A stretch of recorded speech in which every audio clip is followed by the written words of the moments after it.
I lied. I had a lot of tequila before you came. Okay. All right. We're getting the truth. What up, y'all? It's Farouk, Rock Radio. We're at the Art House in Miami, and I'm joined by the one and only, the co-father of the CryptoPunks. It took me 4 years to get this interview, Matt. And of course, the wonderful Natalie Stone. How y'all doing today? Good night. Good. Good night. I don't know what time it is anymore. Yeah, no, I haven't known what time it is for, I think, now a week straight. Yeah. Yeah. That's very relatable. Yeah. Yeah. How you doing, Natalie? I'm doing good. I'm just happy to be here. Y'all on quite the tour right now. You're like busy. Yeah. We got a book. It's all legit, you know. We're on a book tour. We're on a book tour. Yeah. I just noticed, actually, it just hit me. The nails and the lips matched the book. Yes. Yep. Details. I love that. Punk Pink.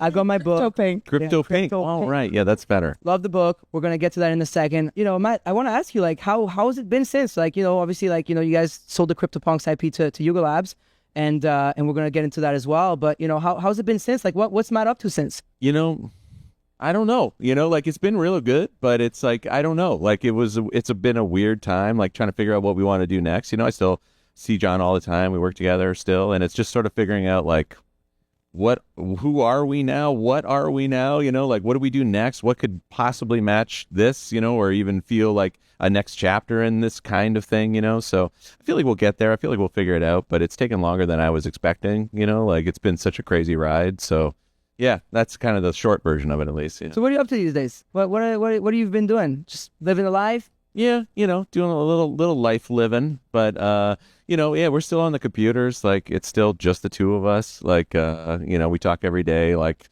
you know, ideas and stuff, and then, like, you know, whatever, like, kind of, we work on tons of stuff at the same time, and just a little family time and things like that. You know, those kind of things you don't, you know, maybe get a little short shrift when you're like, and everything's nuts, you know. So that's been really nice too.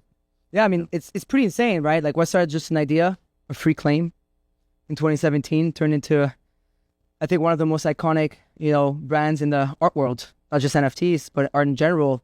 You know, how do you see punks evolving from here? I mean, you know, today the Toledo Museum, right? If I'm not mistaken. Acquisition from Toledo. On chain, acquired a CryptoPunk. Yeah, which is the step. Right? You did Centre Pompidou, which, being French, is like, you know, as big as it gets. Yep. I think what the IC in Miami last. I see in Miami as well, yeah. Where do you see punks go now? Well, I think, you know, what's funny is, like, it was one of those things where it was sort of a small thing, and then it was like, oh, this is kind of working, and then it just, you know, it was quiet for like years, you know, 2018, 19, yeah, like, and so, but I still, like, I loved it. In fact, like, I found out what I loved about it during those times, you know. I loved, like, that it was, you know, people were really into it. I started being into it as a person who liked it, not as a creator, but as a person who was like, oh, I want that punk, you know, like, which is the craziest thing, like, to have, like, at one point, just have all these punks on your laptop. Like, I don't know. You know? I go on the website every day. I'm not gonna lie, every day. Yeah, and then we were like, I mean, and when we released it, I don't know, we got a few like Ether, you know, and we just kept it, you know, in a wallet, and then we're like, oh, you know what, like, I like that punk. Are we buying our own punks now? You know, like, and so for a while we were just like net buyers. We were like, wait, but it was that weird, like, it totally worked. Like, it was that weird thing where it's like, well, I mean, I know, I get it. I'm like, I made it, but also that punk's pretty cool, you know, like, so it's like, we got to buy it, I think, you know? So I think that's like, it was that, but it was also like that crew that, like, that set of people who were super into it, even though it was like quiet, you know, there wasn't a lot of messages, but there was still a little bit of activity, you know, like, 2018, 2019, everybody would come in, hey, what's going on? You know, like, oh, this is cool. Yeah, that, you know. So it was like always worth it. Like, they would be like, oh, this is broken on the website. Yeah, I'll fix that, you know, or like, you know, so it was like, just felt like a cool thing to keep going. But none of that would have, like, you know, led to an imagination of, like, you know, museums and $10 million Christie sale, all that kind of thing. Like, that wasn't on the So you did not expect that. Did you expect, when you created the punks, did you ever think that some guy would come in one day and spend $21 million on an alien punk? No. No, of course. I was like, yep. I think 3 of them sold the cycle so far for like $10 million each. No, I know. Yeah. And never part of your crazy dreams, though? No, of course not. No. And I thought, like, the reason the number was 10,000 partially was so that they would be cheap. Because we were like, oh, if we make it like a lot of them, you know, like, there's probably gonna be like 100 people into this, so they can have a bunch, you know, in the same way as you'd like have a sticker book with a bunch of stickers in it. You don't have 2 stickers, you know, like, you have a bunch of them and you trade some and you blah, blah, blah.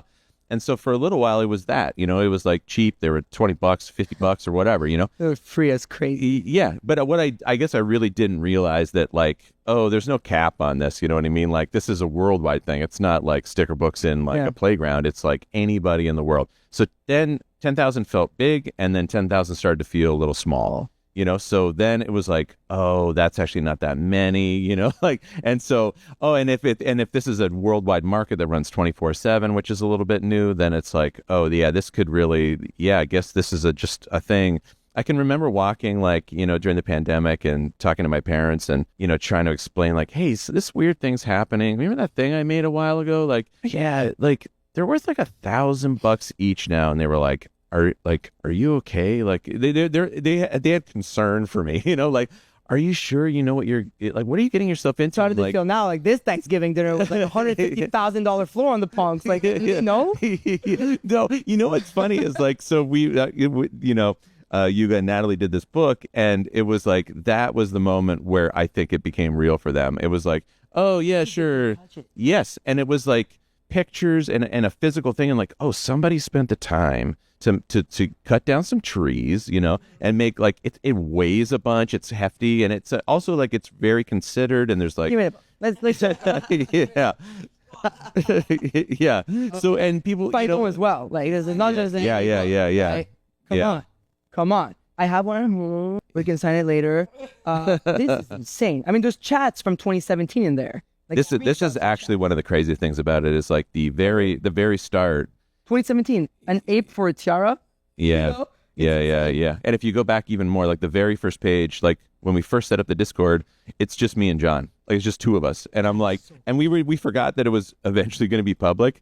Definitely did not think it was going to be in a The first page. yeah, the first page of a book. But even when I got the book and I opened it to that page, I was like, selling punks doesn't work. That's not.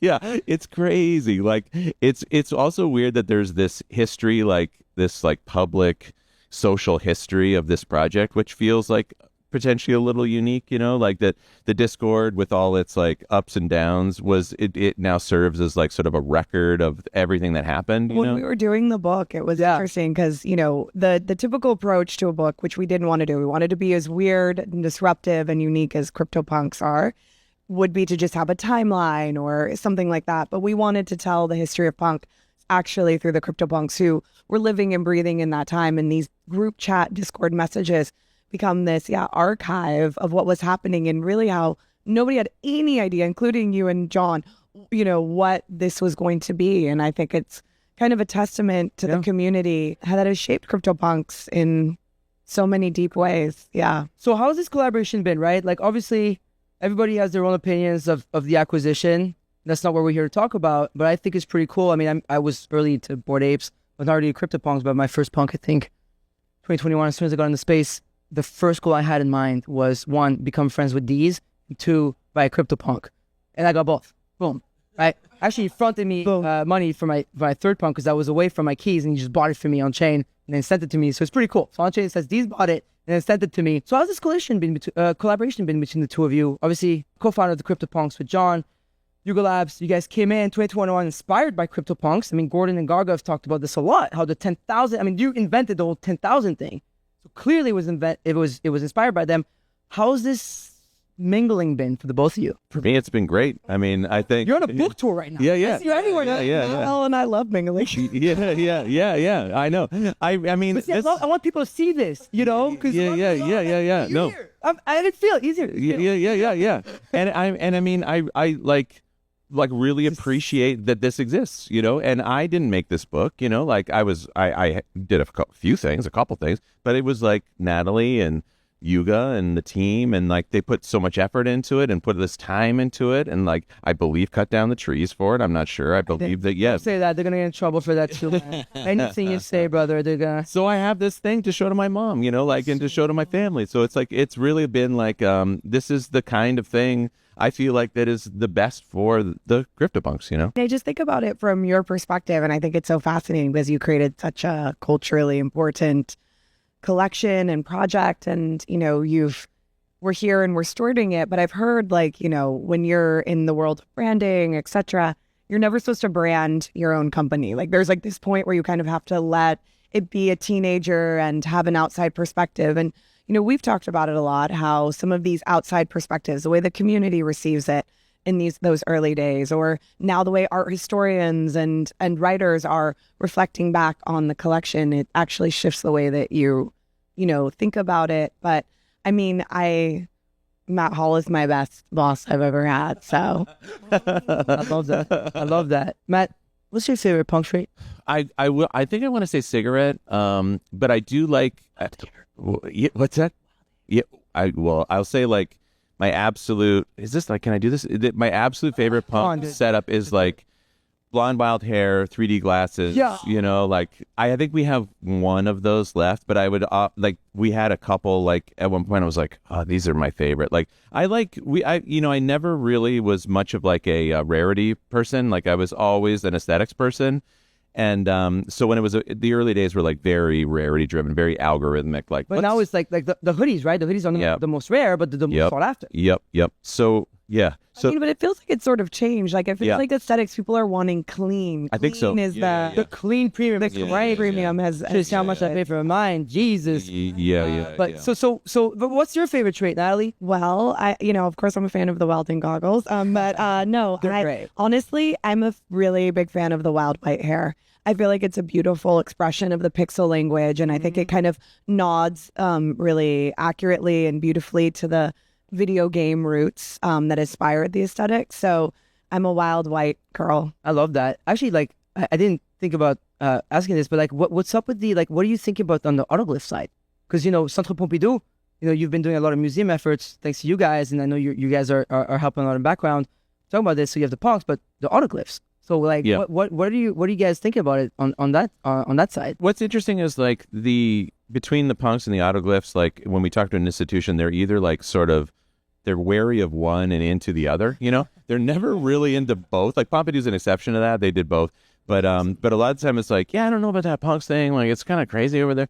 But I like this. I get it. Like autoglyphs are like instruction art. It comes from this tradition, and it's all this. And or the other way, it's like, oh, well, it's a Warhol, it's a portrait, it's a thing, or whatever. So we just like go with whichever conversation. We're like, it's something for everybody, kind of. No, I love it. I just remember this because I ran to Ovi outside, and I remember that he bought a glyph, and I was like, wait, let me ask him about the glyph real quick. I think Siege Phrase will be happy I asked that. So I want to ask, so what do you see the future of the punks like? And I would like for you to hear from the both of you. Obviously, you came together for this book. We announced our own, collaboration where my CryptoPunk is going to be the face of, Jacob & Co. watch, which I think is pretty cool. Like, I'm wearing the Tiffany pendant, which, was an awesome collaboration. I got the chance to buy one. We're now working on the Jacob & Co. Watch with X, where your punk is going to be inside the watch, and these are all big brands that clearly get it. They understand that the CryptoPunk is kind of the grail, but what do you want to see? Do you like seeing these collaborations? What do you think of that? What I like is seeing all of it. Like this is like the crazy thing about like having this be a truly decentralized thing is that everybody's off doing their own thing, and it has like. And people cannot like it. People have opinions. I don't know if you know this. People in crypto have opinions, but it's... Trust me. I hear all about you. Okay? I know you do too. Yeah. So that's part of it too. But it is really like it's beautiful chaos. It's like this thing. Yeah. So it's like, you're doing this and whatever. And so in the early days, like not really knowing like, what is the right thing to do here? Like, is this thing out of control in a bad way, or is this thing out of control in a good way? And it's only over time, like watching these things, like even things that don't work out is like, that didn't really hurt, like that. Somebody tried something, it didn't work. Who cares? And the things that work are awesome. So it's like, this is just how this works, and so when people ask me like, oh, what's it feel like? These things are going on. I'm like, I don't even feel like I'm watching too, like I'm finding out about this stuff at the same time you are, like it's this weird, cool, decentralized experiment that just keeps going, so. Yeah, because you literally created a marketplace with no fees before it was a thing, right? And so it's not like you guys just seeing sales in real time, just like me. I got the CryptoPunks bought notifications on. I'm like, oh, free. I just come in free on every sale. You can have a $20 million punk sale. It's like Commander's free. Yeah, definitely. Yeah. right? So free. Come on. Yeah. But, it's pretty crazy. So what do you think, Natalie? I would echo Matt's thoughts. I think that CryptoPunks are an evolving experiment, and you kind of have to embrace the chaos. And, I said this earlier, they're a very like-hearted but different-minded community. And if you... I love them. Yeah, and I love the community. And I love that there's so much passion for what these CryptoPunks represent. I mean, on a personal level, I love to just make sure that the legacy is protected and make sure that we have that institutional recognition and really become part of the canon of digital art. That is something that I do feel that I can work towards daily. But then from there, I've accepted that this is one of like the craziest, most evolving performance art piece. It's a collection that changes with every purchase. And that is just such a fantastically mind-blowing concept when you really think about it. So what would you like to see Yuga do next? What's like one thing that you're like, wow, we gotta make that happen for CryptoPunks? Is this going to be in my performance review? This is a live review of Natalie Stone. Yeah, I've got a binder on in Rug my house. Radio. Yeah. So what is something that you think would be really cool for punks? Well, what's funny is like I've switched from, there was a period of time where it was a very short term. It felt like a very short term time horizon where I was thinking about like, what are we doing today and what's going on this week? And like, what are people saying right now? And then now I realize that the time horizon is actually quite long, hundreds of years. Yeah. Punk is going to my children. Yeah. And in a way, like in a digital sense, that feels like pretty new. Like this is all from the last little while. Like it wasn't really possible to do that before, or at least it wasn't really possible to have that feeling that there was a permanence there. So my time horizon immediately switched to like, and it's weird when it's happening, like when it's your thing. So people are like, oh, this is going to go in a museum. And I was like, are you sure about that? And then like, now that I'm sort of getting more used to that, it's like, oh, I get how this is working now, So like a 20-year time frame is not too bad. And then like the time frame of my life and then beyond sort of starts to feel like a time frame to think about, So what needs to happen right now, back to your question, is just more of what we're doing right now, I think, is institutional. Yes. And so like my experience with this book has been that I've been reading these essays in here and I've been learning about my own project from other people, which is what's been happening, honestly, throughout this whole process. Like I learned that this was considered art from other people, like I didn't think that when I was making it, with John. It was like, oh yeah, we're making this fun experiment and stuff, and then like, oh, this is actually like really, this is digital art, and this is, and so it's like that's been the story of this whole thing, is us learning from the reflections from people seeing what they see in it, and so that's what this book has been a big part of too, I think. How do people get their hands on the book? So I'm assuming after this interview, people are gonna like, if you're not because I got one for it's available on Fidon.com. You can buy one. Yeah, of course you can definitely buy one. And hopefully it will be on a bookshelf at your local bookstore somewhere too. We worked with Fidon so that it would be globally distributed. And I would say it's very reasonably priced. It's very reasonably priced. It's not free, but it's on. Yeah. It's $100.